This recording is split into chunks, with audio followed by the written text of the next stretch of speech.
In today's lecture, we are going to talk about something called as menstrual cycle. In the last lecture, I have spoken about 4 hormones. The first hormone is called as FSH. The second hormone which I spoke about is LH. The third hormone which I spoke about is estrogen. And the fourth hormone I spoke about is the progesterone.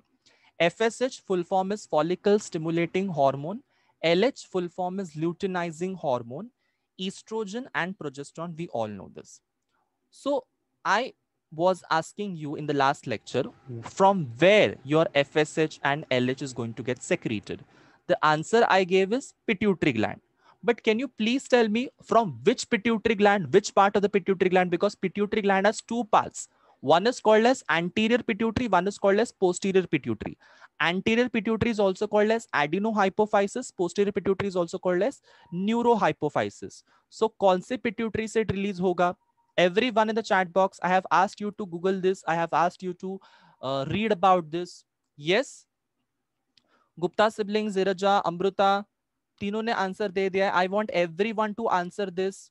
तुम लोगों ने क्या देखा, क्या पढ़ा इसके बारे में? कौन से पिट्यूटरी ग्लैंड में से निकलता है ये hormone? Absolutely clear. Amey, Amrita, Irja, Gupta siblings का गुप्ता सिबलिंग्स के बाद कौन है? ऋतुजा. ये सब लोगों ने बहुत बढ़िया तरीके से इसको जवाब दे दिया. That is anterior pituitary. Yes, follicle stimulating hormone and luteinizing hormone both will be secreted from anterior pituitary gland.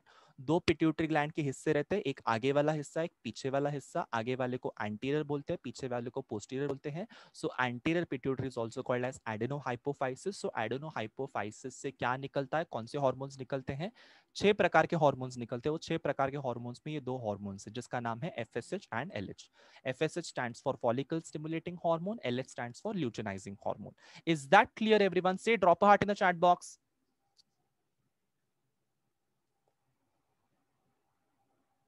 सबको समझ में आया? Just drop out in the chat box जिसको जिसको समझ में आया. ओके, अब मैं जो चीज बताने जा रहा हूं उसको 2000% कॉन्सेंट्रेशन के साथ में सुनो. ठीक है, अब मैं जो चीज बताने जा रहा हूं उसको पूरे शिद्दत के साथ में, पूरे कॉन्सेंट्रेशन के साथ में सुनो. फिनिक्स एकेडमी में तुम लोग जब पढ़ने आते हो, उस फिनिक्स एकेडमी का हेड ऑफ द इंस्टीट्यूशन कौन है? Who is the head? Who is the head? Everyone, who is the head? Professor Vishal Saruk sir, ये हमारे हेड हैं. Yes, professor Vishal Saruk sir के अंडर मैथ्स के जो हमारे सर है विशाल सर, उनके अंडर बाकी के सारे टीचर्स हैं. यस, जैसे फॉर एग्जांपल रवीना मैम है, नवल सर है, मैं हूँ. यस, सोनाली मैम है. ये सारे जो बाकी के जो सर और मैडम है, ये उनके अंडर काम करते हैं. बराबर. यस, मतलब सबसे ज्यादा इंपॉर्टेंट कौन से सर है? विशाल सर. विशाल सर क्या करेंगे? विशाल सर एक मीटिंग बनाएंगे और इस मीटिंग में डिस्कस होगा कि हमारा आगे की टेक्निक्स क्या हो सकती है. जैसे फिनिक्स एकेडमी को और अच्छा करने के लिए, और अच्छा ग्रो करने के लिए, बच्चों के बारे में सोचने के लिए वो मीटिंग्स रखते हैं और हम लोग के साथ में वो डिस्कस करते हैं उनके दिमाग में जो आइडिया आया. ठीक है, सो ये जो डिस्कशन चलता है वो किसके अंडर चल रहा है? विशाल सर के अंडर चल रहा है. मतलब क्या है कि विशाल sir is called as hypothalamus of Phoenix Academy. Write it down. Hypothalamus of Phoenix Academy is Vishal sir. लिखो. टाइम पास लगेगा तुमको अभी लिखने के लिए, बट लिखो. ठीक है. एंड जो हाइपोथैलेमस है वो गवर्न करता है तुम्हारे पिट्यूटरी ग्लैंड्स को. वो गवर्न करता है तुम्हारे पिट्यूटरी ग्लैंड्स को. सो पिट्यूटरी ग्लैंड कौन हो गए? पिट्यूटरी ग्लैंड कौन हो गए? Let's say for example Raveena ma'am and Naval sir. ठीक है, let's say for example Raveena ma'am and Naval sir. और उसके अंडर कौन आते हैं? बॉडी के बाकी के सारे ग्लैंड्स, मतलब सोनाली मैम, मैं, गायत्री मैम, या फिर जो भी बाकी के सर मैडम है, अथर्व सर, ये सारे जो बाकी के जो मैम्स और सर हैं, ये सारे क्या है? बाकी के बॉडी के ग्लैंड्स हैं. मतलब मैंने क्या बोला तुम लोग को इन शॉर्ट में समझाता हूं. पिट्यूटरी ग्लैंड जो रहता है guys, it is the master endocrine gland. Now why master endocrine gland? Master endocrine gland इसीलिए बोला गया है because it is going to control and it is going to control the every other glands of your body. It is going to control every other glands of your body. Say for example thyroid gland, yes, testis का जो hormone है उसको regulate करना, ovaries के hormone को regulate करना, या फिर तुम्हारे थाइमस के हार्मोन्स को रेगुलेट करना, ये सब जो बाकी के जो ग्लैंड्स है, एड्रिनल हार्मोन्स को रेगुलेट करना, एड्रिनल ग्लैंड्स को रेगुलेट करना, ये सारे जो बाकी के जो ग्लैंड्स है इसको रेगुलेट करने वाला जो ग्लैंड है that is called as pituitary gland. But ये पिट्यूटरी ग्लैंड का भी पप्पा अवेलेबल है. कौन है पिट्यूटरी ग्लैंड का पप्पा? हाइपोथैलेमस. समझ में आया? सो hypothalamus is going to control your pituitary gland, and pituitary gland is the master gland. It is going to control the entire glands of your body. Cool? समझा? सबको समझा? अब एकदम मतलब ये चीज अपने दिमाग में ऐसे तरीके से रजिस्टर कर लो ना, बिकॉज यही सेम चीज तुम लोगों को कंट्रोल एंड कोऑर्डिनेशन वाले चैप्टर में पढ़ना है. जब मैं ब्रेन या हॉर्मोन्स का जो पार्ट है जब मैं सिखाऊंगा तब तुमको उसमें सब चीजें पढ़नी है. Clear everyone? सो वो वाले चैप्टर में भी ये वाला लॉजिक तुमको एकदम अच्छे से याद रहना चाहिए, इसलिए मैं अभी सिखा रहा हूं. मैंने एक शॉर्टकट तुमको बताया. क्या बताया? कि एक शॉर्टकट नहीं, एक फ्लो चार्ट तुमको बताया. सबसे पहले मैंने फ्लो चार्ट में बोला कि hypothalamus is the main thing. Hypothalamus is the centre which is going to control pituitary gland, and pituitary gland is the master endocrine gland. It is going to control the rest of the glands.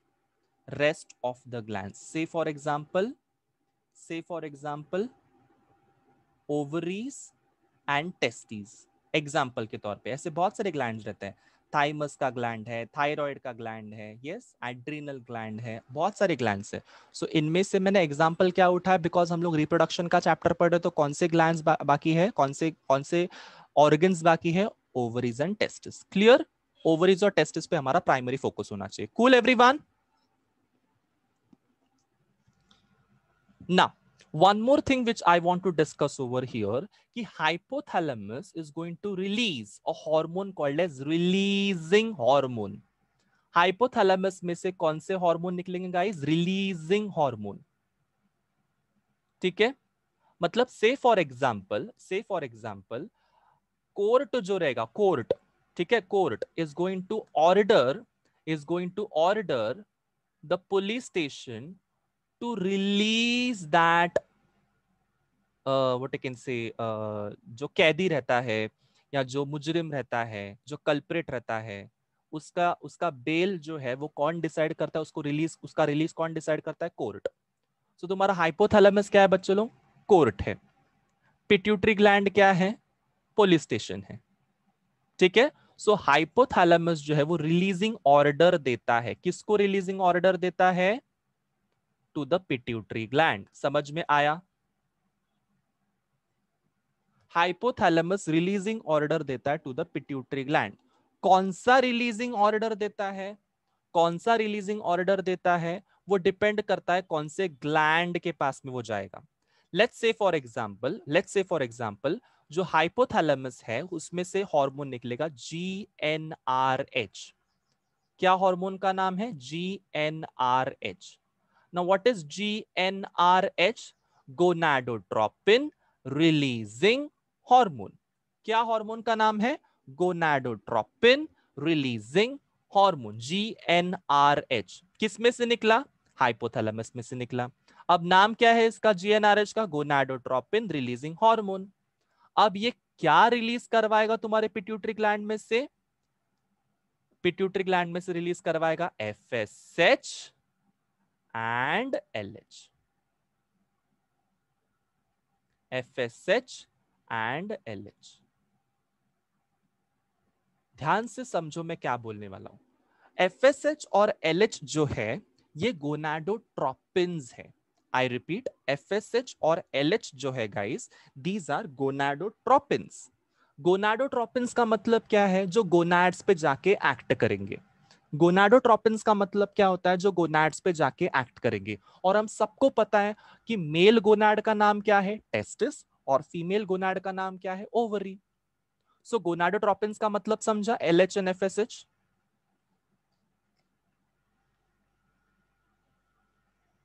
I am repeating this again, once again, please listen to me. हमारे gonadotropins जो है, gonadotropins, मैं इधर जी लिख रहा हूं, gonadotropins जो रहते हैं वो दो प्रकार के होते हैं, one is called as FSH and one is called as LH। One is called as FSH and one is called as LH। So FSH और LH ये गोनाडोट्रोपिन्स जो है guys, it is going to be released from where? जल्दी से जल्दी chat box में बता दो। FSH and LH is going to release from, it is going to release from, yes, very good, it is going to release from pituitary gland, Vishal, it is pituitary gland, not hypothalamus। It is going to release from pituitary gland. देखो arrow किधर लिखा हुआ है, मैंने arrow के बाजू में LH FSH लिखा हुआ है।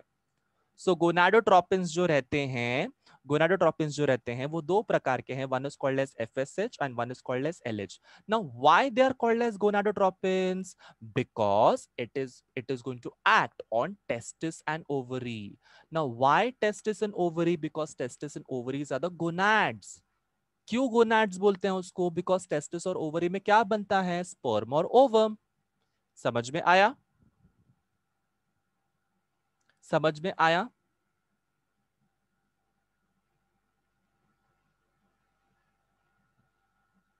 वापस एक बार सुनो, मैंने क्या बोला कि हाइपोथैलेमस में से गोनाडोट्रोपिन रिलीजिंग हार्मोन रिलीज होगा। हाइपोथैलेमस में से गोनाडोट्रोपिन रिलीजिंग हार्मोन रिलीज होगा और वो जाएगा कहां पे? पिट्यूटरी ग्लैंड के पास में जाएगा। पिट्यूटरी ग्लैंड के एंटीरियर हिस्से में जाएगा और एंटीरियर हिस्से में गोनाडोट्रोपिन रिलीजिंग हार्मोन जैसे ही पहुंच जाएगा, वो ट्रिगर करेगा, वो स्टिमुलेट करेगा एंटीरियर पिट्यूटरी ग्लैंड को कि तुमको रिलीज करना है LH FSH।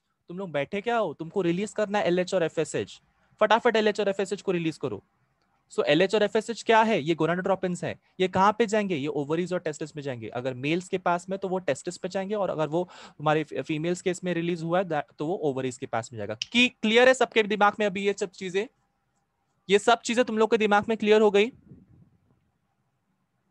मतलब मेल्स के पास में भी हाइपोथैलेमस है, फीमेल्स के पास में भी हाइपोथैलेमस है, मेल्स के पास पिट्यूटरी ग्लैंड है, फीमेल्स के पास पिट्यूटरी ग्लैंड है, पर डिपेंड करता है कि कौन सा हार्मोन कौन से गोनाड के पास में जाएगा। मेल्स के अंदर टेस्टिस के पास में जाएगा ये हार्मोन, और फीमेल्स के अंदर ओवरी के अंदर जाएगा ये हार्मोन। फटाफट से one last time, I am repeating this one last time, please listen to me. Hypothalamus ये एक ऐसा सेंटर है जिसमें से रिलीजिंग हार्मोन्स रिलीज किए जाते हैं। हमको कंसर्न किसके साथ में? अभी gonadotropin releasing hormone. Why gonadotropin releasing hormone? Because gonadotropin releasing hormone जो है वो gonadotropins को रिलीज करवाएगा। कौन से पिट्यूटरी ग्लैंड में से? एंटीरियर पिट्यूटरी ग्लैंड में से रिलीज करवाएगा। एंटीरियर पिट्यूटरी ग्लैंड में से कौन से हार्मोन रिलीज कर gonadotropins के नाम के ऊपर? LH और FSH। LH stands for luteinizing hormone, FSH stands for follicle stimulating hormone। अब अगर LH और FSH तुम्हारे फीमेल्स में रिलीज हुआ है एंटीरियर पिट्यूटरी के थ्रू, तो वो जाएगा ओवरी के पास में। और अगर LH FSH तुम्हारा एंटीरियर पिट्यूटरी के थ्रू मेल्स में रिलीज हुआ है तो वो जाएगा टेस्टिस के अंदर। डन डनाडन, ड्रॉप हार्ट।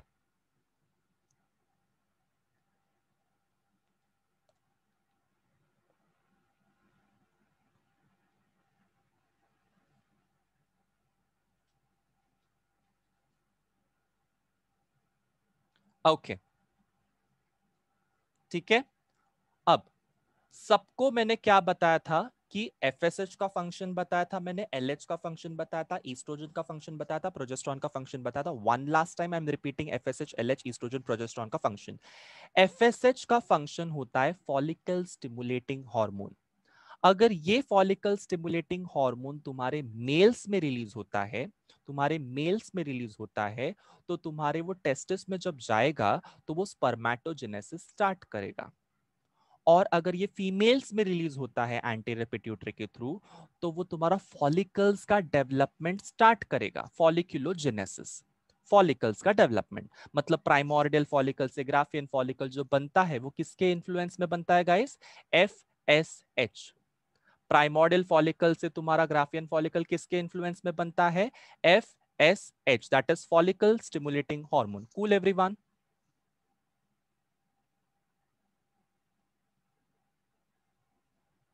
ठीक है। नाउ अब तुमको क्या पता होना चाहिए? LH। LH जो है ल्यूटेनाइजिंग हार्मोन, ये क्या करने वाला है, तुम्हारे ग्राफियन फॉलिकल में से ओवम या फिर सेकेंडरी ओसाइट जो है उसको रिलीज करवाएगा। LH का काम धंधा क्या है, ग्राफियन फॉलिकल में से सेकेंडरी ओसाइट को रिलीज करवाना। मतलब ये प्रोसेस का नाम क्या है, ओव्यूलेशन। सो ओव्यूलेशन किसके इन्फ्लुएंस में होगा गाइस, ल्यूटेनाइजिंग हार्मोन। सो ग्राफियन फॉलिकल को रप्चर करके उसमें से सेकेंडरी oocyte को रिलीज करना, ये सिर्फ और सिर्फ किसके अंडर होता है, luteinising hormone. E for oestrogen, E for endometrium forming hormone. Yes, endometrium का जो फॉर्मेशन है, एंडोमेट्रियम का जो फॉर्मेशन है वो किसके हाथ में रहेगा, ईस्ट्रोजन के हाथ में रहेगा। And P for progesterone, P for pregnancy maintaining hormone. जो तुम्हारा प्रोजेस्ट्रॉन जो है वो तुम्हारा एंडोमेट्रियम की थिकनेस को बचाए रखेगा, वो फाड़ने नहीं देगा, वो फटने नहीं देगा। Is that clear? सबको ये चारों हॉर्मोन्स कहां से निकले समझ में आया, इसका फंक्शन समझ में आया, डन डना डन सबको? यस।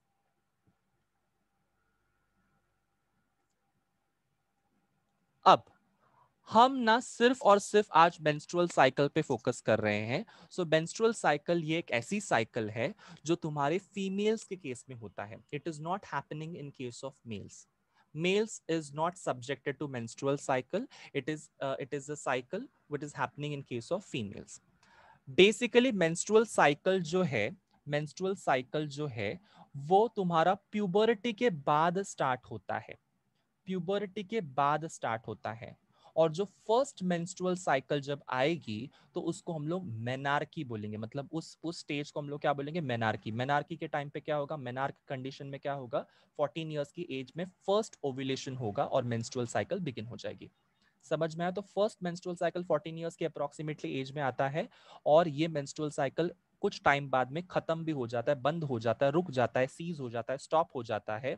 तो जब वो स्टॉप हो जाएगा तो उस फेज को, उस टाइम पीरियड को हम लोग मेनोपॉज बोलेंगे, जो कि 45 टू 50 इयर्स ऑफ एज में आ जाता है।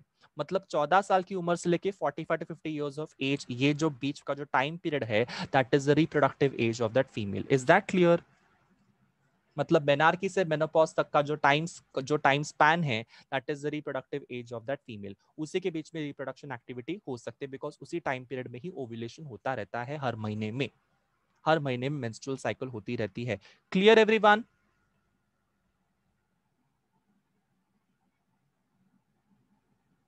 Everyone? So guys, menstrual cycle जो है ना, it is a cyclical changes, it is a cyclical changes. मतलब ये जो चेंजेस है वो कंप्लीट साइकिल करके करके करके करके हर महीने में यही साइकिल रिपीट होती रहती है, repeat repeat repeat repeat repeat हर महीने में होती रहती है, हर महीने में। गाइस, हम लोग नॉर्मल मेंस्ट्रुअल साइकिल का डिस्कशन कर रहे हैं, हम लोग एबनॉर्मल मेंस्ट्रुअल साइकिल का कुछ भी हिस्सा अभी डिस्कस नहीं कर रहे हैं।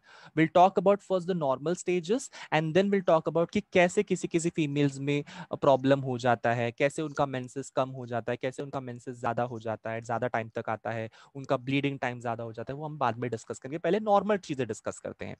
सबसे पहली बात, ये जो मेंस्ट्रुअल साइकिल है ये किस में होता है, कौन से एनिमल्स में होता है? सो जो प्राइमेट्स रहते हैं, प्राइमेट्स, उनमें होगा। सो जो प्राइमेट्स रहते हैं उनमें होगा। प्राइमेट्स मतलब कौन, कि जो हम लोग हैं, हम लोग ह्यूमंस, यस।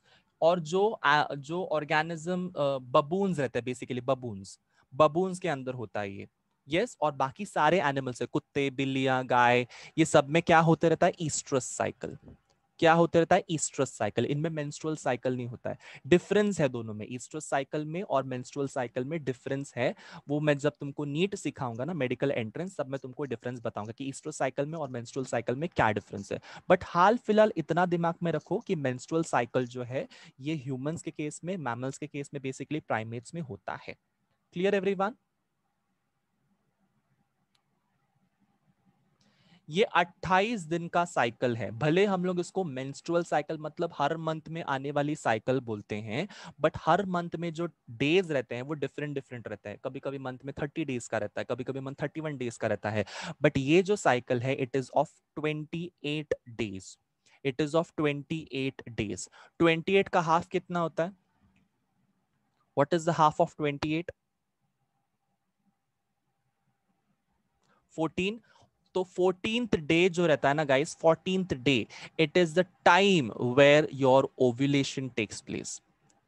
14वें दिन में, मतलब मेंस्ट्रुअल साइकिल जो 28 दिन का है उसमें जो 14th डे रहता है तब ओव्यूलेशन होगा। ओव्यूलेशन होगा का मतलब क्या है कि तुम्हारा जो ग्राफियन फॉलिकल है उसमें से सेकेंडरी oocyte बाहर निकलेगा, ओवरी में से एक सेकेंडरी oocyte बाहर निकलेगा।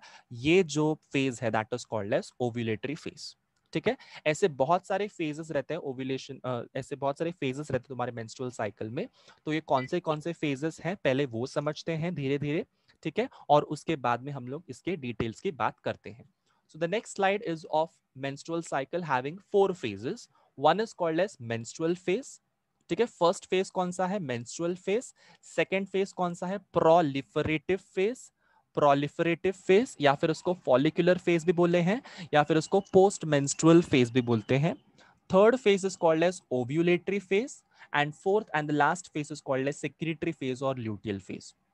ठीक है, मैंने क्या क्या बताया? मैंने मेंस्ट्रुअल फेज बताया, first phase. Second phase is proliferative phase, also called as follicular phase, also called as post menstrual phase.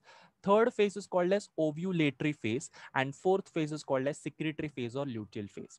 ठीक है ना, ये जो तुम्हारे फेजेस चल रहे हैं, menstrual phase, proliferative phase, ovulatory phase, secretary phase, ये जो चारों फेजेस चल रहे हैं वो किसके इन्फ्लुएंस में चल रहे हैं? फीमेल हार्मोन के इन्फ्लुएंस में चल रहे हैं।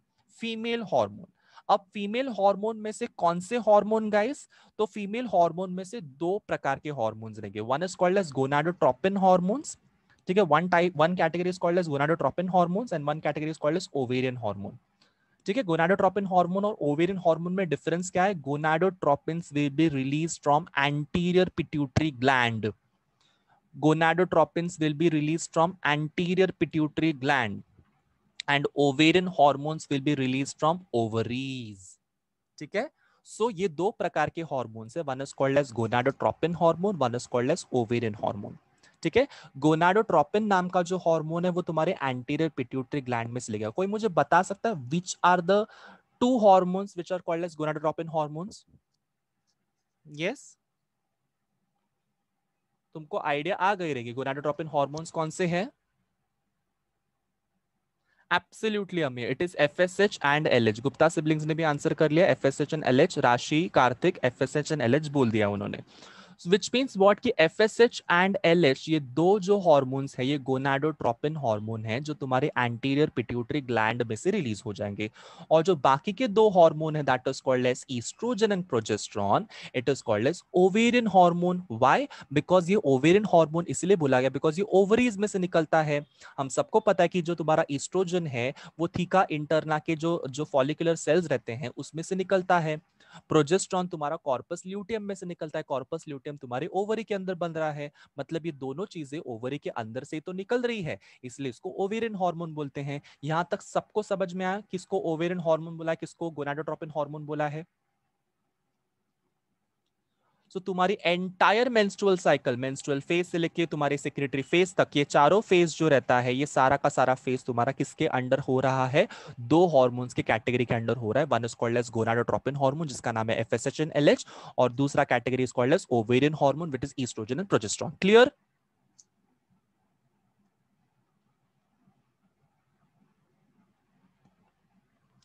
ये जो तुम्हारा मेंस्ट्रुअल साइकिल है इसमें चेंजेस होते रहते हैं। चेंजेस किस ऑर्गन्स में होंगे? बेसिकली चेंजेस होंगे ओवरी के फीमेल रिप्रोडक्टिव ट्रैक्ट में। ओवरी और फीमेल रिप्रोडक्टिव ट्रैक्ट में तुमको क्या दिखेगा? चेंजेस दिखाई देंगे। ओवरीज में भी चेंजेस दिखाई देंगे, जैसे फॉलिकल्स डेवलप होते हैं ओवरीज के अंदर, ये भी एक प्रकार का चेंज है। और तुम्हारे जो रिप्रोडक्टिव ट्रैक्ट है स्पेशली यूटरस, यूटरस के अंदर एंडोमेट्रियम मेट्रियम है जो बढ़ता है, कम होता है, ये जो चेंज है ये तुम्हारा यूटरस में होता है। तो 2 जगह पर चेंज होगा। ये 4 फेजेस के वजह से, ये 4 प्रकार के हॉर्मोन्स के वजह से 2 जगह पर चेंजेस होंगे। One is the ovary, ovary के अंदर तुमको फॉलिकल्स डेवलप होते हुए दिखाई देंगे, and the second organ is the uterus. ठीक है, ये दोनों जगह पे चेंजेस तुमको दिखाई देते हैं तुम्हारे मेंस्ट्रुअल साइकिल की वजह से। मेंस्ट्रुअल साइकिल को हम लोग ओवेरियन साइकिल भी बोलते हैं बिकॉज इसमें ओवम रिलीज होता है या फिर सेकेंडरी oocyte रिलीज होता है, that's why it is called as ovarian cycle. Clear है सबको इधर तक?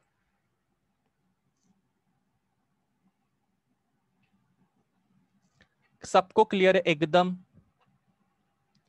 डायमंड क्लियर, क्रिस्टल क्लियर, सबको समझ में आया? चलिए, the next thing which we should remember is the 4 phases. कौन से 4 phases की बात की मैंने? Menstrual phase, proliferative phase, proliferative phase is also called as follicular phase, follicular phase is also called as post menstrual phase. ठीक है, so menstrual phase, proliferative phase, follicular phase, post menstrual phase, ovulatory phase is the third phase, and secretory phase or luteal phase is the fourth phase. ठीक है, सो सबसे पहले menstrual phase को menstrual phase इसलिए बोलते हैं बिकॉज इसमें actual में मेंस्ट्रुअल ब्लड बाहर निकलता है out of the vagina. Menstrual phase को मेंस्ट्रुअल फेज क्यों बोलते हैं? बिकॉज इसमें 100% ब्लड निकलता है आउट ऑफ वजाइना. वजाइना में से ब्लड निकलेगा. अब ये ब्लड क्यों निकल रहा है? बिकॉज एंडोमेट्रियम जो लेयर है वो रप्चर होता है, फटने लगता है, फटने. यस, इट डीजनरेट्स, एंडोमेट्रियम डीजनरेट्स, एंड वो डीजनरेशन की वजह से वहां पे जो ब्लड था वो ब्लड भी बाहर निकल जाएगा. वो टिश्यू है, वो सेल है, तो वो डीजनरेट होगा तो उसमें से ब्लड तो निकलेगा ही निकलेगा. सो एंडोमेट्रियम में से जो ब्लड निकल रहा है वो वजाइना के थ्रू बाहर आ जाएगा. और ये फेज जो रहता है guys, it is for 1 to 5 days. ठीक है, 5 दिन का होता है एवरेज, एवरेज 5 दिन का होता है. कभी कभार 3 से 7 दिन तक भी ये चलते रहता है. आई रिपीट, ये तुम्हारा बिगिनिंग मेंस्ट्रुअल फेज जो है, it is the beginning of your menstrual cycle. ठीक है, मेंस्ट्रुअल साइकिल का जो फर्स्ट फेज है, it is called as menstrual phase. पहले 5 दिन जो रहता है, फर्स्ट 5 days जो रहता है, उसमें सॉलिड ब्लीडिंग होता है. 45 to 100 मिलीलीटर्स ऑफ ब्लड बाहर निकलता है वजाइना में से. 45 से 100 मिलीलीटर ब्लड तुम्हारे फीमेल्स की वजाइना में से बाहर निकलता है. They bleed a lot, they bleed a lot. So menstrual phase में क्या होता है इस time period में? The 45 to 100 milliliters of blood is lost. Why? Because the endometrium is getting degenerated or ruptured. Is that clear?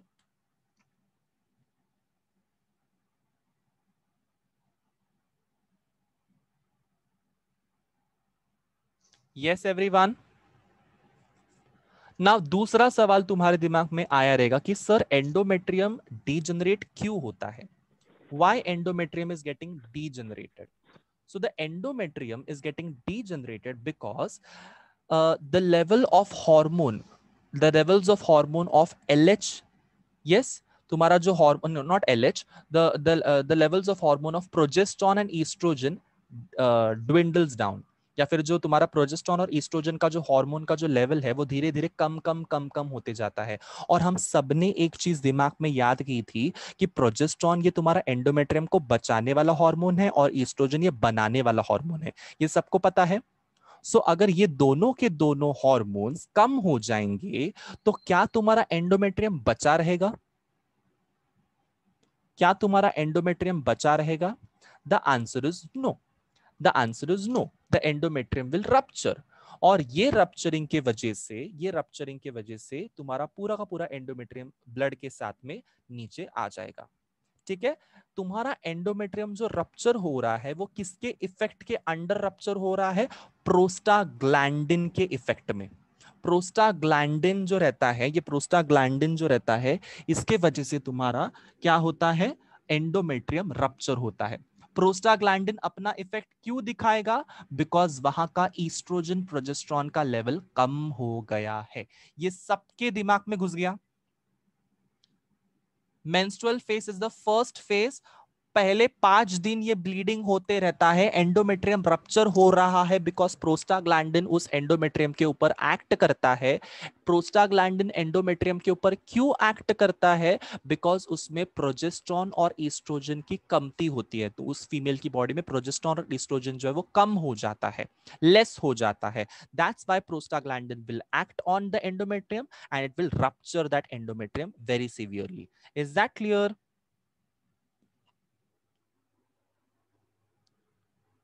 अब जो vagina में से ब्लड बाहर निकल रहा है, जो मेंस्ट्रुअल ब्लड बाहर निकल रहा है, जिसको हम लोग मेंसेस बोलते हैं, मेंस्ट्रुम बोलते हैं, ये मेंस्ट्रुम के अंदर क्या होता है? इस मेंस्ट्रुम के अंदर, ये मेंस्ट्रुअल फ्लूइड के अंदर होता है ब्लड. ठीक है, इसमें ब्लड होता है, इसमें टिश्यू फ्लूइड होता है. टिश्यू फ्लूइड क्यों? बिकॉज सेल्स है ना, एंडोमेट्रियम के भी सेल्स हैं. तो अगर सेल्स है तो टिश्यूज भी है. यस, सेल्स तो टिश्यूज भी है, तो वो टिश्यूज डीजनरेट होते तो टिश्यू फ्लूइड भी बाहर निकलेगा, म्यूकस बाहर निकलेगा, म्यूकस. और म्यूकस के साथ साथ एंडोमेट्रियल लाइनिंग भी बाहर निकलेगा और मोस्ट इंपॉर्टेंटली अनफर्टिलाइज्ड oocyte भी बाहर निकलेगा। सो क्या क्या बाहर निकलेगा तुम्हारे मेंस्ट्रुअल ब्लड में? ब्लड निकलेगा, टिश्यू फ्लूइड निकलेगा, म्यूकस निकलेगा, एंडोमेट्रियल लाइनिंग निकलेगा और अनफर्टिलाइज्ड oocyte भी निकलेगा। 5 चीजें निकलेंगी। Is that clear? सो अब तक मैंने क्या बताया? अब तक मैंने बताया कि तुम्हारा मेंस्ट्रुअल फेज जो रहता है ये फर्स्ट फेज रहता है, पहले 5 दिन के लिए चलेगा, कभी कभी किसी किसी फीमेल्स में 3 to 7 डेज के लिए भी चलता है। सो ये इसमें 45 to 100 मिलीलीटर्स ऑफ ब्लड बाहर निकलेगा। ये जो ब्लड बाहर निकल रहा है वो क्यों निकल रहा है? Because endometrium is getting ruptured और degenerated. The endometrium is getting ruptured और degenerated in the presence of prostaglandins. Now, why this prostaglandin is acting on the endometrium lining? Because estrogen and progesterone का level drop हो जाता है। Oestrogen and progesterone का level drop हो जाता है। अब जो मेंस्ट्रुअल ब्लड निकल रहा है उसमें क्या क्या निकलता है? ब्लड निकलता है, टिश्यू फ्लूइड निकलता है, म्यूकस निकलता है, एंडोमेट्रियल लाइनिंग और अनफर्टिलाइज्ड oocyte। जो अनफर्टिलाइज्ड ओवम है वो भी उसमें से ही बाहर निकलेगा, उसको अलग से जगह नहीं है बाहर निकलने के लिए। Is that clear?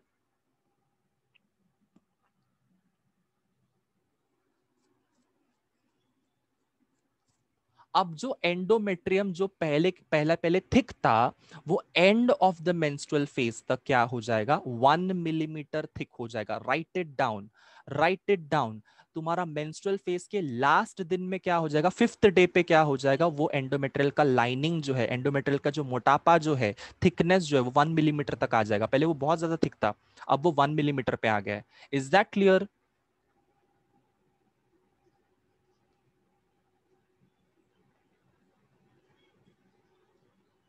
yes everyone?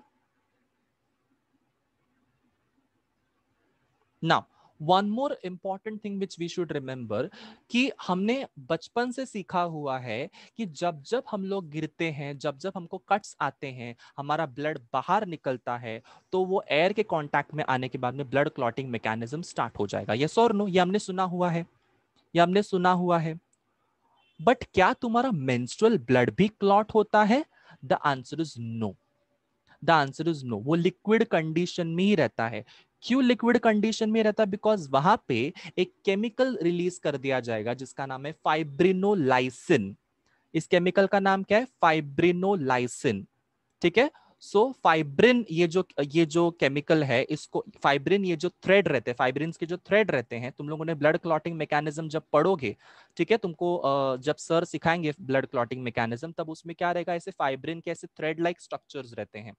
ये थ्रेड लाइक स्ट्रक्चर्स क्या करते हैं? क्लॉट बनाते हैं, ऐसे नेटवर्क बनाते हैं, और नेटवर्क बनाने के बाद में ये क्लॉट बनाने का काम करते हैं। ये क्लॉट बनाने का काम करते हैं। तो इसको तोड़ने का काम, इसको खत्म करने का काम जो है ये कौन करता है? तुम्हारा फाइब्रिनोलाइसिन। तो ना रहेंगे फाइब्रिन, ना बनेगा क्लॉट। समझ में आया?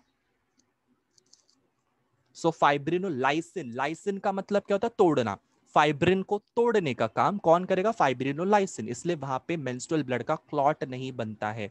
नहीं तो पूरे वजाइना में ब्लड क्लॉट्स मिलते हैं। ऐसा होता है क्या? नहीं होता है। क्यों नहीं होता है? बिकॉज वहां पे फाइब्रिनोलाइसिन का केमिकल एक्ट करेगा उस मेंस्ट्रुअल ब्लड के ऊपर। Clear everyone? Is that clear? Now the next thing which we should remember कि जो मेंस्ट्रुअल ब्लड है, इसमें मेंस्ट्रुअल जो जो जो फ्लूइड बाहर निकल रहा है उसका नाम क्या रहता है? मेंस्ट्रम। उसका नाम क्या रहता है? मेंस्ट्रम। MENSTRUM। उसमें सिर्फ ब्लड नहीं है, उसमें मेंस्ट्रुअल ब्लड ही नहीं है, उसमें एंडोमेट्रियल लाइनिंग भी है, म्यूकस लाइनिंग भी है, उसमें अनफर्टिलाइज्ड oocyte भी है। यस yes, उसमें मेंस्ट्रुअल ब्लड भी है। इतनी 4-5 चीजें हैं उसके अंदर, इसलिए उसको हम लोग सिर्फ मेंस्ट्रुअल ब्लड ना बोलते, उसको हम लोग क्या बोलेंगे? मेंस्ट्रम बोलेंगे। क्या बोलेंगे? मेंस्ट्रम। MENSTRUM। Clear everyone?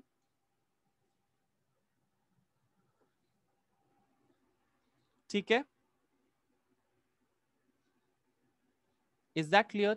सो ये सब चीजें हो कहां पे रही है मेंस्ट्रुअल साइकिल की? कोई मुझे बता सकता है ये सब चीजें कहां पे हो रही है? एंडोमेट्रियम एग्जैक्टली कहां पे है तुम्हारा? ये सब चीजें कहां पे हो रही है?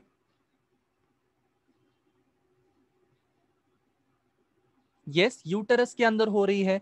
यस यूटरस के अंदर हो रही है। हमने बोला था कि यूटरस के 3 लेयर्स रहते हैं, 3 रीजन्स रहते हैं। सबसे बाहर वाला पेरीमेट्रियम, बीच वाला muscular is called as myometrium, और सबसे अंदर वाला जो layer that is called as endometrium. ये एंडोमेट्रियम रप्चर हो रहा है, मतलब यूटरस का अंदर का लेयर रप्चर हो रहा है। मतलब ये चेंजेस कहां पे हो रहे हैं? यूटरस के अंदर हो रहे हैं। तो क्या मैंने स्टार्टिंग ऑफ द लेक्चर में जब मेंस्ट्रुअल साइकिल जब मैं पढ़ा रहा था तो स्टार्टिंग में मैंने ये बोला था कि यूटरस में भी चेंजेस होता है और ओवरी में भी चेंजेस होते हैं? क्या मैंने ऐसे कहा था? यस। सो अभी तक मैंने ओवरी के चेंजेस के बारे में कुछ नहीं बताया। सो यही मेंस्ट्रुअल फेज में ओवरी के अंदर कौन से चेंजेस होते हैं ये अभी हमको पढ़ने हैं। Is that clear? ये बात हुई यूटरस के अंदर की चेंज की। अब मैंने ओवरी के चेंज के बारे में बात ही नहीं की है। अभी तक हम लोग सिर्फ और सिर्फ मेंस्ट्रुअल फेज पे ही है।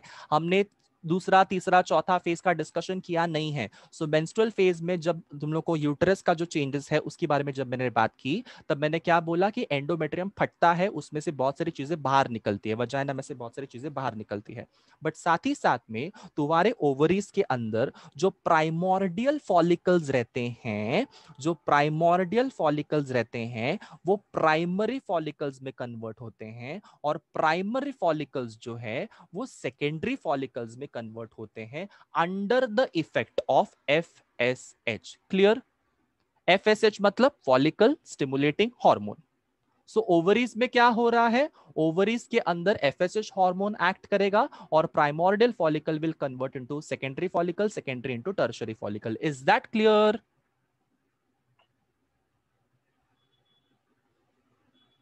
सो बेसिकली बच्चे लोग दो चीजें होती है तुम्हारे मेंस्ट्रुअल फेजेस में, एक तुम्हारा यूटरस के अंदर चेंज हो रहा है, एक तुम्हारा ओवरीज के अंदर चेंज हो रहा है। जब मैं कहता हूं यूटरस के अंदर चेंज हो रहा है तो वो क्या चेंज हो रहा है? तुम्हारा एंडोमेट्रियम ब्रेक होता है। क्यों एंडोमेट्रियम ब्रेक हो रहा है? बिकॉज प्रोस्टाग्लैंडिन जाके उसको ब्रेक कर देता है।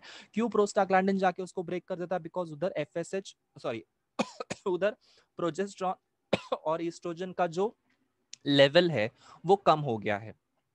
आई रिपीट, प्रोजेस्ट्रॉन और ईस्ट्रोजन का लेवल कम होने की वजह से प्रोस्टाग्लैंडिन जाके तुम्हारे एंडोमेट्रियम की लाइनिंग को फाड़ देता है, रप्चर कर देता है। ये रप्चरिंग के साथ साथ नीचे क्या निकलेगा? मेंस्ट्रुम लीक होगा। मेंस्ट्रुम में क्या रहता है? मेंस्ट्रुअल ब्लड रहता है, टिश्यू फ्लूइड रहता है, म्यूकस रहता है, एंडोमेट्रियल लाइनिंग रहता है, और अनफर्टिलाइज्ड oocyte भी बाहर निकलता है। जब ये ब्लड बाहर निकलेगा ये ब्लड क्लॉट नहीं होगा। क्यों नहीं क्लॉट होगा? बिकॉज इसमें कौन से केमिकल एक्ट करेगा? इस पे एक केमिकल रहेगा जिसका नाम है फाइब्रिनोलाइसिन, जो फाइब्रिन नाम के नेटवर्क को तोड़ेगा। जो फाइब्रिन का नेटवर्क है वो एक्चुअल में क्लॉट करने में मदद करता है ब्लड को, बट फाइब्रिन का नेटवर्क ही नहीं रहेगा तो क्या वो ब्लड क्लॉट होगा? The answer is no. क्यों नहीं होगा? बिकॉज फाइब्रिनोलाइसिन उस फाइब्रिन के नेटवर्क को जाके तोड़ देगा एंड उधर ब्लड क्लॉट नहीं होगा। Fibrinolysin is not helping your blood to clot, उसको लिक्विड कंडीशन में ही मेंटेन करने के लिए वो रखता है। Clear everyone? ये सब चेंजेस जो मैंने बोला मेंस्ट्रुअल फेज में वो मैंने यूटरस के चेंजेस की बात की। अब बात करते हैं ओवरी के अंदर क्या होता है। ओवरी के अंदर जो प्राइमोर्डियल फॉलिकल्स हैं वो डेवलप होते हैं into primary follicle. Primary follicle will develop into secondary follicle, and this development will take place under the influence of a hormone called as follicle stimulating hormone, which will be released from the anterior pituitary gland, that is adenohypophysis. Cool everyone? समझा?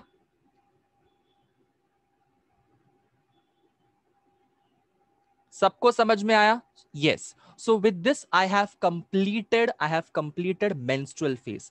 ये जो menstrual phase है ये कितने दिनों का रहता है गाइस? कोई मुझे बता सकता है in the chat box everyone? Menstrual phase कितने दिन का रहता है? कितने दिन का रहता है? 1 to 5, 1 to 5, 1 to 5 guys. 28 days का मेंस्ट्रुअल साइकिल है। मेंस्ट्रुअल फेज की बात कर रहा हूं मैं।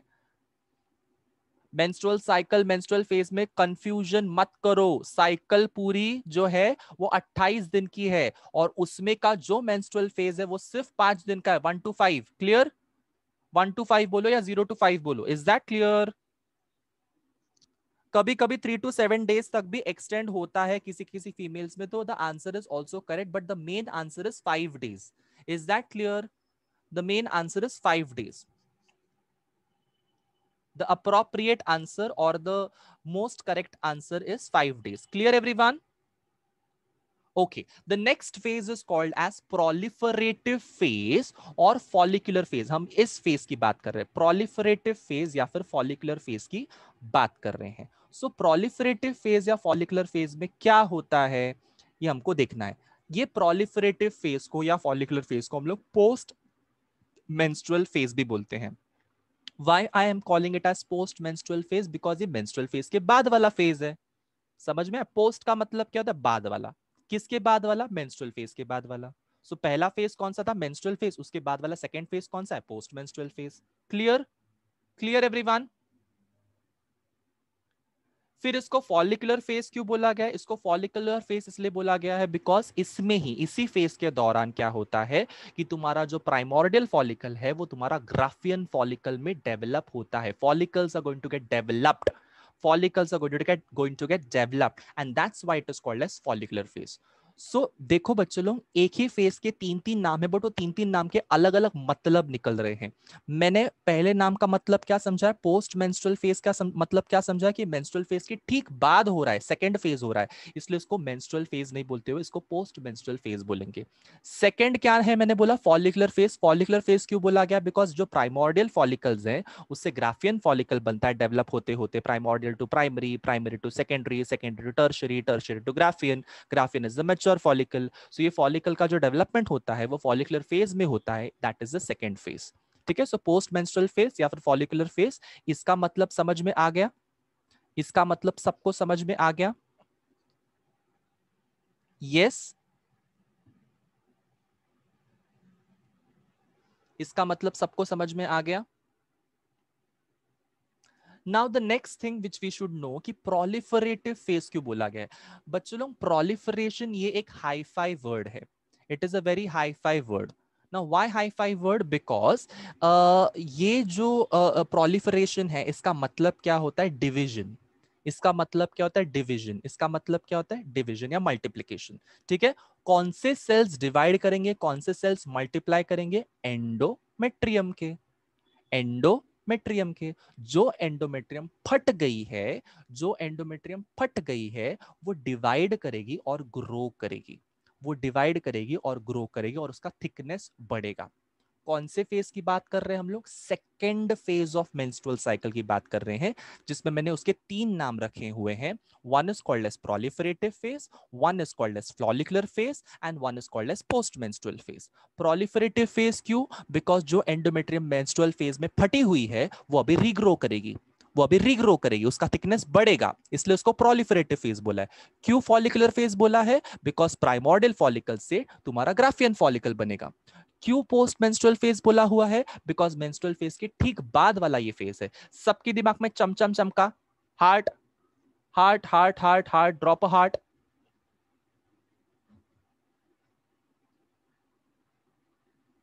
चमचम चमका सबके दिमाग में. यस. चलिए. सो अभी इस फेज को जरा डिटेल में डिस्कस करते हैं, जरा डिटेल में डिस्कस करते हैं. ये फेज जो है ना, ये फेज का जो ड्यूरेशन है, जिसको प्रोलिफरेटिव फेज बोल रहे हैं, फॉलिकुलर फेज बोल रहे हैं, menstrual phase, post menstrual phase जो बोल रहे हैं, ये फेज का ड्यूरेशन फिक्स नहीं रहता है. बहुत सारी फीमेल्स में अलग अलग रहता है, अलग अलग रहता है. इसीलिए, इसीलिए किसी किसी फीमेल्स का जो ये जो फेज है ये लंबा चलता है, किसी किसी फीमेल्स का ये फेज जो है वो छोटा चलता है. ठीक है. अलग अलग रहता है, ये अलग अलग रहता है. समझ में आया? सभी फीमेल्स के अंदर ये फेज का जो टाइम पीरियड है, टाइम का ड्यूरेशन है, ये अलग अलग रहता है. बट ये 5 से लेके 14 दिन के बीच में ही रहेगा. 5 to 14 डेज के बीच में रहेगा. Is that clear? 5 to 14 भी नहीं, 13. यस, 5 to 14 भी नहीं, 13 डे तक ही रहेगा. 5 to 13 डे का इसका जनरली क्या रहता है? टाइम पीरियड रहता है. ठीक है. प्रोलिफरेटिव फेज किधर से किधर तक रहेगा? 1 to 5 हमारा क्या रहेगा? 1 to 5 हमारा मेंस्ट्रुअल फेज रहेगा. मेंस्ट्रुअल फेज के बाद में पोस्ट मेंस्ट्रुअल फेज जो है या फिर प्रोलिफरेटिव फेज जो या फिर फॉलिकुलर फेज जो है वो 5 से लेके 13 दिन तक रहेगा. 5 से लेके 13 दिन तक. ये सबके दिमाग में घुस गया? 5 से लेके 13 दिन तक. ठीक है. समझ में आया? ओके. इसमें होता क्या है? इसमें होता क्या है? 6 से लेके 12 सेकेंडरी फॉलिकल्स जो रहते हैं, 6 से लेके 12 सेकेंडरी फॉलिकल्स जो रहते हैं वो मैच्योर ग्राफियन फॉलिकल में डेवलप होने के प्रोसेस में रहते हैं. 6 से लेके 12 ग्राफियन फॉलिकल्स में कन्वर्ट होने के कगार पे रहते हैं, मतलब वो राह पे रहते हैं। ठीक है, मतलब जो प्राइमोर्डियल फॉलिकल थे वो प्राइमरी फॉलिकल में कन्वर्ट हो गए, प्राइमरी जो सेकेंडरी में कन्वर्ट हो गया। अब ये सेकेंडरी 6 से लेके 12 फॉलिकल्स है सेकेंडरी फॉलिकल्स, उसमें से कुछ कोई एक फॉलिकल जो है वो कंप्लीट ग्राफियन फॉलिकल में कन्वर्ट हो जाएगा, और बाकी के जो फॉलिकल्स हैं, बाकी के जो फॉलिकल्स हैं वो क्या हो जाएंगे, डीजनरेट। क्या हो जाएंगे, degenerate. And degeneration of the follicles is called as dash. Degeneration of follicle is called as dash. Absolutely clear, guys. जल्दी से जल्दी बता दो, degeneration of follicle is called as dash. It is a process. It is called as dash. Yes, only Amir has answered. Only Amir. बाकी सब लोग, degeneration of the follicles is called as atresia. सुना है ये word atresia? Degeneration of the follicles. Yes, follicles के degeneration को हम लोग एट्रेशिया बोलते हैं। मैंने ये पढ़ाया हुआ था, जिसको याद नहीं है पिछले लेक्चर्स को रिवाइज करो। डेवलपमेंट ऑफ ओवरी के टाइम पे मैंने ये पढ़ाया हुआ था एट्रेशिया के बारे में, इस पीछे के लेक्चर्स रिवाइज करो गाइस। ठीक है, मैंने क्या क्या बोला है, मैंने सबसे पहले बोला प्रोलिफरेटिव फेज, फॉलिकुलर फेज और पोस्ट मेंस्ट्रुअल फेज का मतलब मैंने समझाया। फिर मैंने बोला कि ये कब से लेके कब तक है, तुम्हारा मेंस्ट्रुएशन से लेके तुम्हारा ओव्यूलेशन तक का जो टाइम पीरियड है, ये इसके बीच का जो टाइम पीरियड है, it is just of proliferative phase या फिर फॉलिकुलर फेज या फिर तुम्हारा पोस्ट मेंस्ट्रुअल फेज का टाइम पीरियड है। ये जनरली कब से लेके कब तक रहेगा, 5th डे से लेके 13th डे तक ये एक्सटेंड करेगा। 5वें दिन से लेके 13वें दिन तक ये एक्सटेंड करेगा। नेक्स्ट मैंने क्या बोला, इस फेज में होता क्या है, 6 से 12 सेकेंडरी फॉलिकल्स जो थे, 6 से 12 सेकेंडरी फॉलिकल्स जो थे वो ग्राफियन फॉलिकल बनाने की प्रोसेस में लग जाते हैं, वो ग्राफियन फॉलिकल्स में डेवलप होने की प्रोसेस में लग जाते हैं। बट वो सारे के सारे जो है वो ग्राफियन फॉलिकल में डेवलप नहीं हो सकते हैं, सारे के सारे ग्राफियन फॉलिकल में डेवलप नहीं हो सकते, उसमें से कोई एक डेवलप होगा हर मंथ में, कोई एक, और बाकी के सारे क्या हो जाएंगे, डीजनरेट। ठीक है, तहस महस हो जाएंगे, डीजनरेट हो जाएंगे, डिसइंटीग्रेट हो जाएंगे। So degeneration of the follicles, rest of the follicles is referred to as atresia. सबके दिमाग में घुस गया ये चीज, everyone? Degeneration of the follicles is called as atresia. We don't want every follicle to develop into graphene follicle because हमको पता है हर मंथ में एक ही follicle develop होता है graphene follicle में. Yes, बाकी के सारे follicles degenerate, बाकी के सारे follicles degenerate. Cool? And degeneration is called as atresia.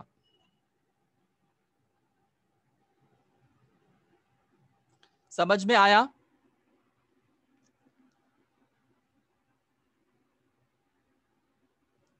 अब बच्चे लोग जब फॉलिकल्स डेवलप होते रहते हैं, फॉलिकल्स डेवलप होते रहते हैं, तो वो डेवलपिंग फॉलिकल्स के जो लेयर्स रहते हैं, फॉर एग्जांपल तुम्हारा सबसे बाहर वाला layer is called as theca externa, उसके अंदर का थीका इंटरना, फिर मेम्ब्रेना ग्रैनुलोसा, फिर जोना पेल्यूसिडा। यस, ये सारे जो लेयर्स है उसमें का थीका इंटरना वाला जो लेयर है फॉलिकल्स का, वो क्या रिलीज करेगा अभी, वो क्या रिलीज करेगा, absolutely clear, estrogen release करेगा। And once this estrogen is released, once this estrogen is released, it is going to develop what, it is going to develop what, क्या डेवलप करेगा वो अभी, endometrium. Yes guys, endometrium develop करेगा। Oestrogen जो release हो रहा है वो एंडोमेट्रियम डेवलप करेगा, एंडोमेट्रियम की थिकनिंग को थिकनिंग बढ़ाएगा। यस, जो थिकनिंग बढ़ रही है वो किसके प्रेजेंस में बढ़ रही है, ईस्ट्रोजन के प्रेजेंस में बढ़ रही है। ईस्ट्रोजन आ कहां से रहा है, थीका इंटरना के लेयर में से आ रहा है। नेक्स्ट क्या है, proliferation of new follicle is influenced by GnRH. yes, proliferation of new follicle, जो follicles का जो proliferation है, follicles का proliferation का मतलब क्या होता है, जो follicles develop होते हैं, follicles बनते हैं, yes, folliculogenesis जो होता है वो किसके presence में होता है, GnRH. GnRH is nothing but what, gonadotropin releasing hormone, gonadotropin releasing hormone. ये गोनाडोट्रोपिन रिलीजिंग हार्मोन क्या रिलीज करेगा, एंटीरियर पिट्यूटरी में से फॉलिकल स्टिमुलेटिंग हार्मोन, जो क्या करता है, फॉलिक्यूलोजेनेसिस। अब ये फॉलिक्यूलोजेनेसिस हो रहा है, फॉलिक्यूलोजेनेसिस के साथ साथ ये फॉलिकल्स जो सेकेंडरी फॉलिकल्स थे वो तुम्हारे उसमें से कोई एक ग्राफियन फॉलिकल बनेगी, बाकी के सारे फॉलिकल्स डीजनरेट हो जाएंगे, that is atresia. Clear everyone?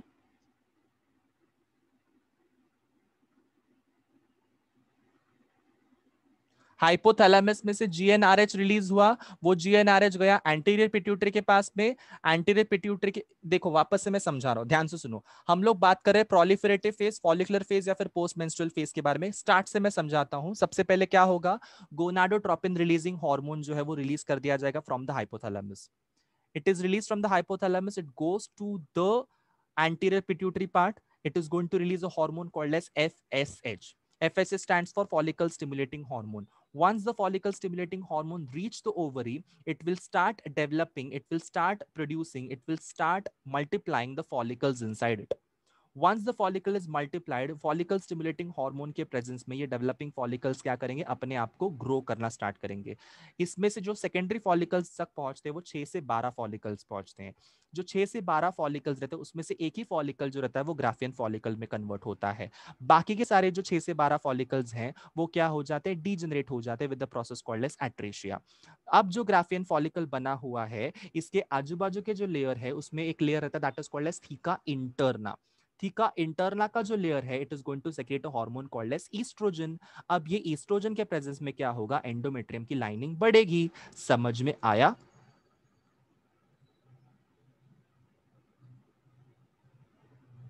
One shot में मैंने पूरा प्रोलिफरेटिव फेज या फिर फॉलिकुलर फेज या फिर पोस्ट मेंस्ट्रुअल फेज को समझाया। सबको समझ में आया? वन शॉट ना। अब जो तुम्हारा एंडोमेट्रियम ग्रो हो रहा है, एंडोमेट्रियम रीग्रो, ग्रो बोलने से अच्छा मैं बोलूंगा रीग्रो हो रहा है, वो रीजनरेट जो हो रहा है, उसके अंदर क्या होता है, एंडोमेट्रियम के अंदर कौन से सेल्स होते हैं, एंडोथेलियल सेल्स होते हैं, एंडोमेट्रियल और यूटेराइन ग्लैंड्स होते हैं, यस, और ब्लड वेसल्स का नेटवर्क भी होता है। एंडोमेट्रियम के अंदर तीन चीजें बढ़ेंगी। क्या बढ़ेंगी तीन चीजों में? सबसे पहले एंडोथेलियल सेल्स, एंडोमेट्रियल और यूटेराइन ग्लैंड्स बढ़ेंगे, और ब्लड वेसल्स भी बढ़ेंगे। मतलब एंडोमेट्रियम में सिर्फ सेल्स और ब्लड वेसल्स नहीं है, इसके बीच में ग्लैंड्स भी होंगे जिसका नाम है एंडोमेट्रियल या फिर तुम्हारा uterine glands. Clear everyone? Clear? So estrogen क्या करेगा, एंडोमेट्रियम को ग्रो करेगा, रीग्रो करेगा रादर। और जो एंडोमेट्रियम रीग्रो हो रहा है, इसके अंदर क्या क्या बनते जाता है, एंडोथेलियल सेल्स, एंडोमेट्रियल और यूट्राइन ग्लैंड्स और नेटवर्क ऑफ ब्लड वेसल्स। हम लोग यहाँ पे देख सकते हैं लाल लाल लाल लाल कलर के ब्लड वेसल्स है, highly coiled blood vessels. Can you see बीच बीच में? यस, डायग्राम में। नाउ ये एंडोमेट्रियम की थिकनेस जो है वो 3 से लेके 5 मिलीमीटर तक चली जाती है। कितने मिलीमीटर तक जाएगी? अभी ये 3 से लेके 5 मिलीमीटर तक चली जाएगी। ये कितने मिलीमीटर की थी मेंस्ट्रुअल फेज में? कितने मिलीमीटर की थी? Yes Amir, it is 1 millimetre. It was 1 millimetre in menstrual phase. But जैसे ये प्रोलिफरेटिव फेज में आ जाता है ये cycle, it is reached, the endometrial thickening is reached up to 3 to 5 millimetre. Is that clear? Endometrial का साइज बढ़ गया ना, तो 3 से 5 मिलीमीटर तक इसका साइज चला जाता है। ये सारे इंपॉर्टेंट पॉइंट्स है गाइस, इसको नोट डाउन करते चलो, इसको नोट डाउन करते चलो। The next phase is called as ovulatory phase. I repeat, the next phase is called as the ovulatory phase. Now ovulatory phase का मतलब क्या है? It is the very shortest phase, it is the shortest phase of the entire menstrual cycle. सिर्फ एक दिन का होता है, सिर्फ एक दिन का होता है। एक दिन मतलब कौन सा दिन? 14th day. एक दिन मतलब कौन सा दिन? 14th day of menstrual cycle. किसी भी फीमेल के 14th डे को क्या होता है? ओव्यूलेशन होता है। समझ में आया? किसी भी फीमेल के 14th डे को क्या होता है? ओव्यूलेशन होता है। Cool everyone? समझ में आया? ना what is ovulation? Graafian follicle में से जो सेकेंडरी oocyte बाहर निकलता है, इस प्रोसेस को हम लोग ओव्यूलेशन बोलते हैं। और ये सिर्फ एक दिन का फेज होता है, that is called as ovulatory phase. और ओव्यूलेटरी फेज में क्या होता है? 14th डे पे तुम्हारा सेकेंडरी oocyte निकलता है ग्राफियन फॉलिकल के अंदर से। सबके दिमाग में घुस गया? Drop out in the chat box everyone.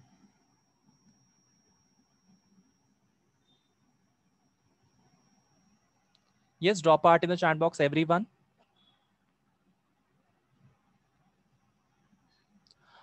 अब सबके दिमाग में एक चीज आई रहेगी कि सर ग्राफियन फॉलिकल को बोलता कौन है कि तुझे अभी 14th डे तू पहुंच गया है, you have to release secondary oocyte।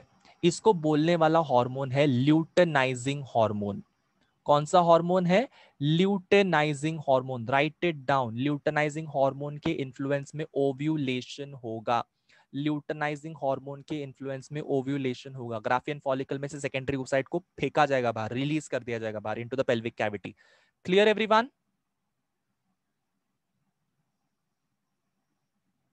So luteinising hormone आता कहां से? मैंने तुम लोग को समझाया था, ल्यूटेनाइजिंग हार्मोन आता है from the anterior pituitary gland.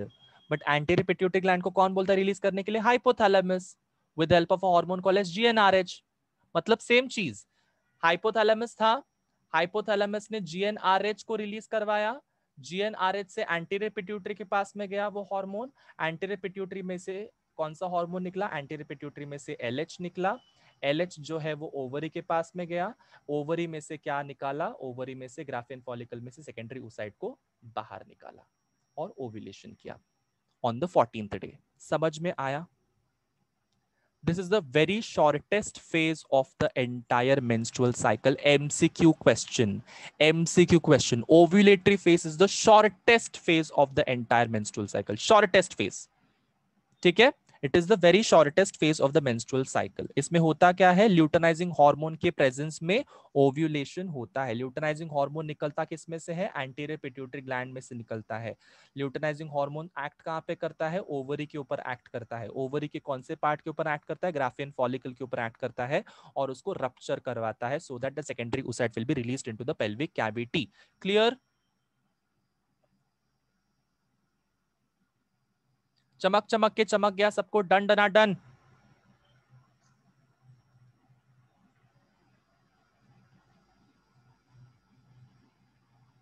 Yes, किसी स्टूडेंट ने मुझे ये क्वेश्चन पूछा था कि सर एब्डोमिनल क्रैम्प्स जो रहते हैं, एब्डोमिनल क्रैम्प्स या फिर तुम लोग बोलते हो कि पेट में दुखना, ठीक है, मेंस्ट्रुअल साइकिल के वक्त जब पेट में दर्द होता है, एब्डोमेन के अंदर पेन होता है, वो क्यों होता है? तो वो इसी फेज के दौरान होता है। किसी किसी फीमेल्स में एब्डोमिनल क्रैम्प्स इस फेज में आते रहते हैं। ठीक है, जब भी कभी ओव्यूलेशन होता रहता है या फिर तुम्हारा सेकेंडरी oocyte निकलते रहता है ग्राफियन फॉलिकल में से, ओवरी में से, तब उसके टाइम पे ये पेन होता है और इसको हम लोग एब्डोमिनल क्रैम्प्स का नाम देते हैं या फिर एब्डोमिनल डिस्कम्फर्ट पेन या फिर एब्डोमिनल एक का नाम देते हैं। Is that clear? किसी किसी फीमेल्स में ज्यादा होता है, किसी किसी फीमेल्स में हल्का हल्का रहता है। Clear? Cool?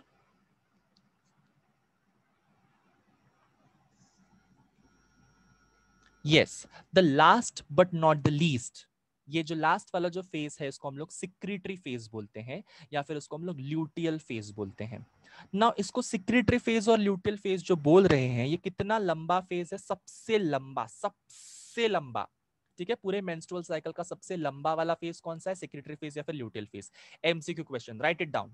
Secretory phase or luteal phase is the longest or the biggest phase of the entire menstrual cycle या फिर ovarian cycle. Cool everyone? ये तुम्हारा जो फेज है ये स्टार्ट करेगा 15th डे से लेके 28 दिन तक, 28th डे तक ये चलते रहेगा। 15th डे से लेके 28th day of the cycle तक ये इतना लंबा चलने वाला है। इट इज ऑलमोस्ट 14 डे का फेज है ये, 14 दिन का ये फेज है। Is that clear? 14 डेज का ये फेज है, इतना लंबा फेज चलेगा। बाकी सारे फेज तुम लोग देखो, 0 to 5 है, 5 to 13 डे है, फिर 14 डे है, फिर 14 to 28 डे है। मतलब क्या है? 15 to 28 डे है। मतलब क्या? ये 14 दिन वाला फेज चलेगा, मतलब ये सबसे लंबा है। सो एग्जाम में एमसीक्यू में अगर पूछा गया कि सबसे शॉर्टेस्ट फेज कौन सा है? Ovulatory phase. सबसे लॉन्गेस्ट फेज कौन सा है? सिक्रेटरी फेज या फिर ल्यूटियल फेज। एग्जाम में ऑप्शंस को क्लियरली पढ़ो, देखो, समझो and then answer the question. Is that clear? चुन्नमुन्नू, समझ में आ रहा है चीजें? Yes, okay. चलिए आगे बढ़ते हैं। इसमें होता क्या है? इसमें होता क्या है? अब 14th डे पे क्या हुआ था? कोई मुझे बता सकता है 14th डे पे what happened on 14th day that is ovulatory phase? क्या हुआ था? ओव्यूलेशन हुआ था। मतलब क्या हुआ था? ग्राफियन फॉलिकल में से ओवम बाहर निकला था, दैट इज सेकेंडरी oocyte बाहर निकला था। Release of secondary oocyte is called as ovulation. अब ग्राफियन फॉलिकल में से जब सेकेंडरी oocyte बाहर निकलता है तो उसके अंदर जो फॉलिकुलर सेल्स बचते हैं वो उसको हम लोग क्या बोलते हैं? कॉर्पस हीमोरैजिकम। उस स्ट्रक्चर को हम लोग क्या बोलते हैं? कॉर्पस हीमोरैजिकम, जो कन्वर्ट हो जाता है और डेवलप हो जाता है into corpus luteum, yellow body. Yes, corpus luteum is the yellow body, also called as yellow body. Exam में पूछा जाता है what is yellow body inside the ovary of a female? So it is corpus luteum. MCQ question है, लिखो लिखो लिखो लिखो. What is the yellow body? Yellow body is the corpus luteum. Clear? Corpus luteum is the yellow body. Corpus luteum जो रहता है, it is a temporary endocrine gland. ठीक है, it is a temporary endocrine gland. And what is going to secreted by corpus luteum? क्या secrete करने वाला है corpus luteum? It is going to secrete a hormone called as progesterone. It is going to secrete a hormone called as progesterone. What is the main function of the progesterone? What is the main function of the progesterone? The main function of the progesterone is to maintain the pregnancy. How it can maintain the pregnancy? How it can maintain the pregnancy? By maintaining the structure of endometrium. समझ में आया? Endometrium को rupture होने से वो रोकेगा, वो rupture होने नहीं देगा, वो मेंस्ट्रुअल फेज होने नहीं देगा, वो रोक के रखेगा। समझ में आया? ठीक है ना? सबके दिमाग में एक क्वेश्चन आया रहेगा कि ये प्रेगनेंसी मेंटेनिंग हार्मोन तो है, इसी के साथ में ये जो एंडोमेट्रियम है ये इतना ज्यादा थिक कैसे हो गया? इतना ज्यादा, इतना ज्यादा, देखो ये इतना ही था, इतना ही था, अब ये इतना ज्यादा थिक कैसे हो गया? मोटा मोटा मोटा कैसे होते गया? सो इसके पीछे का रीजन ये है कि तुम्हारा जो कॉर्पस ल्यूटियम है ये सिर्फ और सिर्फ तुम्हारा ये रिलीज नहीं करने वाला है, प्रोजेस्टेरॉन रिलीज नहीं करने वाला है, ये ईस्ट्रोजन नाम का हार्मोन भी रिलीज करता है। यस, ईस्ट्रोजन नाम का भी हार्मोन रिलीज करता है, बट ईस्ट्रोजन का जो हार्मोन है उसके कंपैरिजन में प्रोजेस्टेरॉन ज्यादा रिलीज होता है। ठीक है, इसलिए दिमाग में सबसे पहले क्या आना चाहिए कि तुम्हारा प्रेगनेंसी मेंटेनिंग हार्मोन प्रोजेस्टेरॉन किस में से निकलेगा? किस में से निकलेगा? कॉर्पस ल्यूटियम में से निकलेगा। So corpus luteum is going to secrete three hormones, basically three.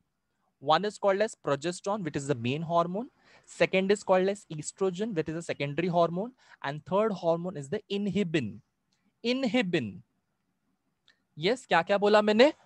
मैंने तीन हॉर्मोन्स की बात की। एक था प्रोजेस्ट्रॉन जो तुम्हारा एंडोमेट्रियम के लाइनिंग को मेंटेन करेगा, एक था एस्ट्रोजन तुम्हारे एंडोमेट्रियम के लाइनिंग को और ज्यादा थिक करेगा, और भी ज्यादा थिक।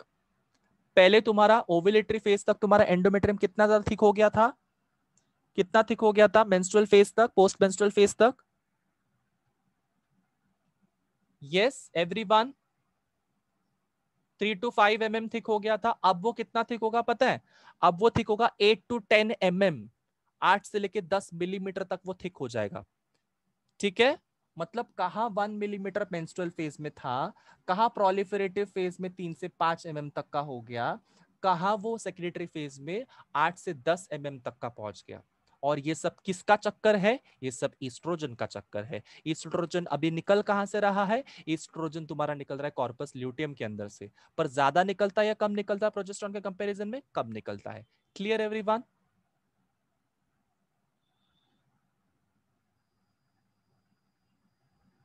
सो तुम्हारे कॉर्पस ल्यूटियम में से तीन हार्मोन्स निकलेंगे, one is called as progesterone, one is called as estrogen, one is called as inhibin.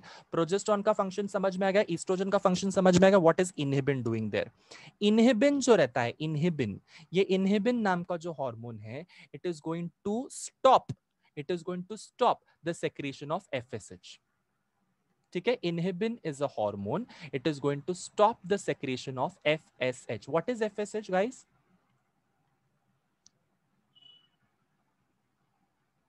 What is FSH? Absolutely, follicle stimulating hormone. Follicle stimulating hormone is released from what?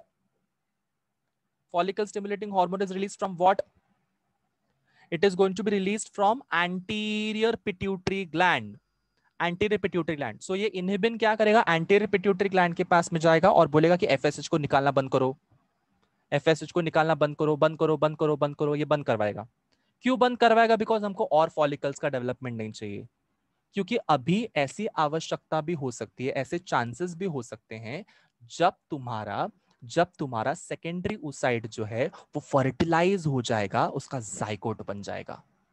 Yes, ऐसी भी आवश्यकता है, तो मतलब pregnant भी हो सकती है वो लेडी। तो इसी बीच में सेकेंडरी oocyte वापस से क्यों रिलीज करना है हमको? यस, ये फालतू का काम क्यों करना है? इसलिए वो इनिबिन क्या करेगा, जाके बोलेगा एफएसएच को रोक दो, एफएसएच को रोक दो। समझ में आया? समझ में आया एफएसएच को क्यों रोकना है? बिकॉज इस बीच में अगर प्रेग्नेंट हो गई लेडी, तो क्या वो एफएसएच को रिलीज करके और एक सेकेंडरी oocyte को रिलीज करवाएंगे हम लोग? नहीं, इतना फालतू का काम हमको करना नहीं है। इसलिए एफएसएच क्या करेगा, एफएसएच रोक देगा तुम्हारे, सॉरी इनहिबिन क्या करेगा, इनहिबिन रोक देगा तुम्हारे एफएसएच को। एफएसएच कहां से रिलीज हो रहा है? एंटीरियर पिट्यूटरी ग्लैंड में से रिलीज हो रहा है। अब हम सबको पता है, कि कॉर्पस ल्यूटियम जो है वो आगे जाके कॉर्पस अल्बाइकन्स में कन्वर्ट होता है। अब ये क्यों कन्वर्ट होगा? बिकॉज 24 घंटे के अंदर, ओव्यूलेशन के बाद में 24 घंटे के अंदर अगर फर्टिलाइजेशन नहीं हुआ तो corpus luteum gets converted into corpus albicans. समझ में आया? 24 घंटों में, अगर ओव्यूलेशन होने के 24 घंटों के बाद में फर्टिलाइजेशन होना ही चाहिए। अगर नहीं हुआ तो ये तुम्हारा जो कॉर्पस ल्यूटियम है ये कन्वर्ट हो जाएगा इनटू कॉर्पस अल्बाइकन्स। क्या कॉर्पस अल्बाइकन्स प्रोजेस्टेरोन रिलीज करने की कैपेसिटी रखता है? क्या कॉर्पस अल्बाइकन्स प्रोजेस्टेरोन रिलीज करने की कैपेसिटी रखता है? The answer is no. The answer is no. तो प्रोजेस्टेरोन अगर स्टॉप हो जाएगा सेक्रेट होना, तो ईस्ट्रोजन भी तो स्टॉप होना है सेक्रेट होना। ईस्ट्रोजन भी स्टॉप हो रहा है सेक्रेट होना, मतलब प्रोजेस्टेरोन ईस्ट्रोजन कम कम कम कम कम कम कम कम होते जा रहे हैं। तो कौन सा फेज स्टार्ट होगा? कौन सा फेज स्टार्ट होगा? Yes everyone, menstrual phase start होगा। इसीलिए अब मुझे गुप्ता सिबलिंग्स ने स्टार्ट ऑफ द लेक्चर में क्वेश्चन पूछा था कि सर ईस्ट्रोजन प्रोजेस्टेरोन कम क्यों हो रहे हैं? तो वो इस वजह से हो रहे हैं। समझा अभी गुप्ता सिबलिंग्स? यस चुन्नू मुन्नूस। तो ये साइकिल देखो कैसे जा रही है, साइकिल हो रहा है, मतलब जो पहले स्टार्ट हुआ था वही वापस से स्टार्ट होने वाला है। मैंने क्या बोला, कॉर्पस ल्यूटियम कन्वर्ट हो जाएगा 2 वीक्स के अंदर इनटू कॉर्पस अल्बाइकन्स, और कॉर्पस अल्बाइकन्स जो रहता है वो कभी भी प्रोजेस्टेरोन सेक्रेट नहीं कर सकता है। अगर प्रोजेस्टेरोन सेक्रेट नहीं हुआ तो तुम्हारा वापस से मेंस्ट्रुअल फेज चालू हो जाएगा। बट अगर मान के चलो फर्टिलाइजेशन हो गया, जाइगोट बन गया, तो क्या मेंस्ट्रुअल फेज वापस से स्टार्ट होना is a good sign? Absolutely no. हमको प्रेगनेंसी चाहिए ना, हमको प्रेगनेंसी चाहिए, तो क्या करना पड़ेगा, उस प्रोजेस्टेरोन को बना के रखना पड़ेगा, अब ये प्रोजेस्टेरोन बनाएगा तो बनाएगा कौन? ठीक है, प्रोजेस्टेरोन बनाएगा तो बनाएगा कौन? There is a hormone which is released from the embryo called as HCG, that is human chorionic gonadotropin। मतलब ध्यान से सुनो, स्पर्म था, ओवम था, स्पर्म और ओवम फ्यूज हो गए फर्टिलाइजेशन करके, जाइगोट बनाया, और जैसे ही जाइगोट बनाया, जाइगोट में से एक हार्मोन निकलेगा जिसका नाम है HCG। जिसका नाम क्या है? HCG। HCG का फुल फॉर्म क्या है? Human chorionic gonadotropin. Human chorionic gonadotropin. ये ह्यूमन कोरियोनिक गोनाडोट्रोपिन जैसे ही रिलीज हो जाएगा, वो रोक देगा कॉर्पस ल्यूटियम को कि तू कॉर्पस अल्बाइकन्स मत बन तू कॉर्पस अल्बाइकन्स, क्योंकि जैसे तू कॉर्पस अल्बाइकन्स बन जाएगा तेरे में से प्रोजेस्टेरोन नहीं रिलीज होगा। Clear everyone? सो ये है लॉजिक। समझा? समझा सबको? सो HCG किस में से निकलेगा? जाइगोट में से निकलेगा। कब निकलेगा? स्पर्म और ओवम जब फर्टिलाइज हो जाएंगे तब जाइगोट बनेगा। जाइगोट में से क्या निकलेगा? HCG निकलेगा। HCG का फुल फॉर्म क्या है? Human chorionic gonadotropin. जैसे ह्यूमन कोरियोनिक गोनाडोट्रोपिन निकलेगा, ये तुम्हारा कन्वर्ट होने से रुकाएगा। किसको कन्वर्ट होने से रुकाएगा? कॉर्पस ल्यूटियम को कॉर्पस अल्बाइकन्स में कन्वर्ट होने ही नहीं देगा। अगर कॉर्पस ल्यूटियम से कॉर्पस अल्बाइकन्स नहीं होगा तो क्या प्रोजेस्टेरॉन निकलना बंद हो जाएगा? नहीं, प्रोजेस्टेरॉन तो निकलता रहेगा, बिकॉज कॉर्पस ल्यूटियम तो कॉर्पस ल्यूटियम है ही अभी भी। अल्बाइकन्स में कन्वर्ट नहीं हुआ, किसके वजह से नहीं हुआ? Because of HCG। समझ में आया? समझा या नहीं समझा? HCG ने सब कमाल कर दिया कि कॉर्पस अल्बाइकन्स में कन्वर्ट ही नहीं किया कॉर्पस ल्यूटियम को। तो कॉर्पस ल्यूटियम वैसा का वैसा रहा। अगर कॉर्पस ल्यूटियम वैसा का वैसा रहेगा तो वो तुम्हारा प्रोजेस्टेरॉन और ईस्ट्रोजन रिलीज करता रहेगा कॉन्स्टेंटली और प्रेगनेंसी मेंटेन रहेगी। तो एक कंडीशन है जब प्रेगनेंसी नहीं होगी, एक कंडीशन है जब प्रेगनेंसी होगी। अगर प्रेगनेंसी नहीं होगी, जाइगोट नहीं बनेगा, तो सेक्रेटरी फेज से डायरेक्टली कौन सा फेज स्टार्ट हो जाएगा? Menstrual phase. और जैसी प्रेगनेंसी अचीव हो गई, मेंस्ट्रुअल फेज नहीं होगा। समझा? डन डनाडन, पूरा मेंस्ट्रुअल साइकिल एकदम क्लियर है। इसको तुम लोग रिकॉर्डिंग्स को देखो और ज्यादा अच्छे से समझेगा। रिकॉर्डिंग के साथ साथ टेक्स्ट बुक को भी रेफर करो और अच्छे से समझ में आ जाएगा। जस्ट